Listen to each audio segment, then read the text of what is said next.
কি রান্না করছো? এই যে এখানে মাছের ঝোল হচ্ছে, এই যে বড় বড় রুই মাছের পিস। তুমি মাছ খেতে খুব ভালোবাসো না? না।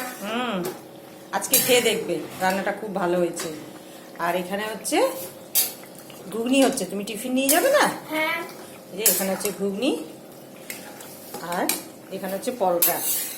প্রতিদিন তো রুটি নিয়ে যাও, আজকে পরোটা করে দিলাম, ঘুগনির সাথে খুব ভালো লাগবে জানো। হ্যাঁ, দাঁড়াও, এটাতে একটু ধনে পাতা দিয়ে দিই। হ্যাঁ, ঠিক আছে। তুমি ধনে পাতার সাথে একটু দিলে ভালো লাগে। আর এই মাছেও একটু দিয়ে দিই। ঘুগনিটা প্লেন করেছি, পেঁয়াজ না, আজকে আলু দিইনি, আজকে প্লেন করেছি।